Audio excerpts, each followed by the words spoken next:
अब रुको रुको रुको, कोई नहीं कोई नहीं, ये एक और है, तारीफ हमें मिलती रहेगी, तारीफ हमें मिलती रहेगी। छोड़िए आप, मेरी बात सुनिए, इधर इधर गौर कीजिए, इधर गौर कीजिए, इधर गौर कीजिए, इधर गौर कीजिए, सुनिए। ये एक संदेश देना है, गालियां तो खूब मिलती हैं। 18 बार थाने में भी गया हूं, 18 बार, 1 घंटे से ज्यादा रुका नहीं हूं, 1 घंटे से ज्यादा रोक नहीं पाए। गालियां और भी सुनेंगे, तैयार हैं, लेकिन मुद्दा नहीं छोड़ूंगा। आपने बोला आत्मनिर्भरता के ऊपर एक बात, एक सवाल कोरोना के ऊपर पूछता हूं। रेड लाइट में खड़ा हुआ एक भिखारी कोरोना में नहीं मरा। लाल बत्ती के सामने खड़ा हुआ एक भिखारी कोरोना में नहीं मरता, लेकिन बड़े बड़े लोग कोरोना में अस्पताल के अंदर मर रहे हैं। आप सोचिए, कोई घर में नहीं मर रहा, अस्पताल में क्यों मरता है? सवाल आपके सामने है, जवाब आप साथी पत्रकार हैं, आपको जवाब ढूंढना पड़ेगा। मोदी समर्थक या बीजेपी समर्थक ये कहते हैं कि जो काम 70 सालों में नहीं हुआ वो मोदी सरकार ने करके दिखाया, बिल्कुल सही, बना दिया, धारा 370 हटा दी, इस तरह की जो है चीजों का हवाला देते हैं। आप देखिए, इनसे तो इत्तेफाक बहुत आएगा, बहुत बेहतरीन वाला। जो काम 70 सालों में नहीं वो अब हुआ। जो ट्रेन दिल्ली से बिहार के लिए निकला था, जो ट्रेन बिहार से मुंबई से बिहार के लिए निकली थी, वो बंगाल पहुंच गई। ये 70 साल में पहले कभी नहीं हुआ। वो दिन दूर नहीं जब ये ट्रेन जापान पहुंच जाती। आप समझ रहे ना, हमारे देश में पहली बार सरकारी तंत्र प्राइवेटाइज्ड हो रहा है। प्राइवेटाइज्ड क्या 70 साल में सरकारी विभाग प्राइवेटाइज हुआ है क्या? हमारी रेल का रिकॉर्ड बता दूं, 2004 और 5 में लालू प्रसाद जी रेलवे मिनिस्टर थे। रेलवे का प्रॉफिट 20,000 करोड़ था 2004 में, 20,000 करोड़। और मेरे भाई, आज रेलवे वो कहते हैं कि रेलवे घाटे में रेल में बेचा जा रहा है। तो शासन किसका अच्छा है? अच्छे दिन तब थे या अच्छे दिन अब है? फैसला आपको करना है। 20,000 करोड़ बुरे थे या ट्रेन बेचा जा रहा है ये अच्छा है? आज आप ट्रेन को प्राइवेट बेच दीजिएगा, प्राइवेट लोग चलाएंगे ट्रेन को। कल को अगर आपके साथ बदतमीजी हो जाए, 2 बार अगर बदतमीजी की रिपोर्ट हो जाए, तो आप ट्रेन में चढ़ नहीं पाएंगे। हमसे हमारा हक छीना जा रहा है, हमारा हक। क्या आप हमारा हक को भी प्राइवेटाइज कर देंगे? ये जवाब आपके। दिल्ली में सबने बोला जमातियों ने फैला दिया। जमाती विदेश से इंडिया में आए कैसे थे? क्या हमारा सुरक्षा तंत्र सो रहा था? क्या उनकी इन्वेस्टिगेशन हो नहीं सकती थी? तब क्यों होती है जब कोरोना फैल गया? आप गुजरात में फरवरी में नमस्ते ट्रम्प करते हैं, 1 लाख विदेशी आते हैं। आज गुजरात में अहमदाबाद सबसे पहले रेड जोन में आता है। वहां कौन गया था जी? ट्रम्प के स्वागत में विभिन्न देशों के राज्यों के लोग आते हैं। तब आपने सवाल क्यों नहीं उठाया? देखिए, बीमारी और बुराई की कोई जात नहीं होती, आपको ये बात समझना होगा। कोई हिंदू किसी मुसलमान को नहीं मारता, कोई मुसलमान किसी हिंदू को नहीं मारता, एक इंसान को मारता है। ये बात हमें समझना होगा। अब हम उसे, अब देखिए, एक छोटी सी बात है ना, आप कपड़े की बात करते हैं। जब मैं कुर्ता पहनता हूं, अगर यहाँ 2 फीते लग जाए तो पठान सूट बन जाता है, अगर कॉलर हो जाए तो हिंदू कुर्ता बन जाता है। चॉइस आपका है। ये भगवा है बोलते हैं। भगवा तो शिवाजी महाराज ने लहराया था, भगवा था स्वराज, हिंदुत्व के ऊपर नहीं था भगवा।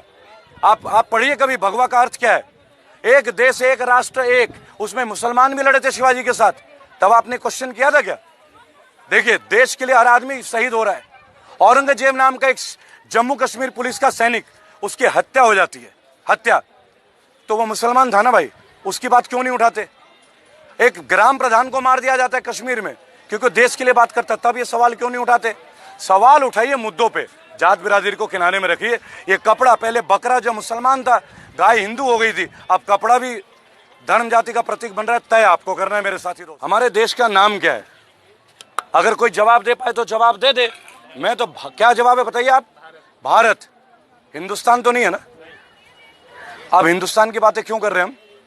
जवाब ये है, मैं भारत की बात करता हूं, हिंदू और मुसलमान की बात नहीं करता। मैं किसी दल की बात नहीं करता, कांग्रेस बीजेपी जो काम नहीं करता उसके खिलाफ आवाज उठाता हूं। हेमा मालिनी के खिलाफ आवाज उठाई मथुरा में जाके, विनय जगताप कांग्रेस के एमएलए, उसके ऊपर आवाज उठाई। जब बुराई हो ना, वो धर्म को नहीं देखता, वो सेकुलर होता है।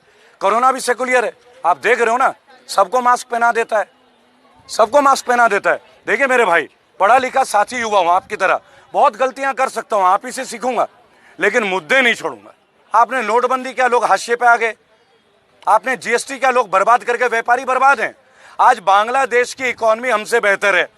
वो बांग्लादेश जिसको जन्म इस महान राष्ट्र ने दिया है, वो बांग्लादेश जिनका टेक्सटाइल इंडस्ट्री नंबर 1 पे है, और हम जो टेक्सटाइल इंडस्ट्री हमारी पूरी वो धरातल पे है।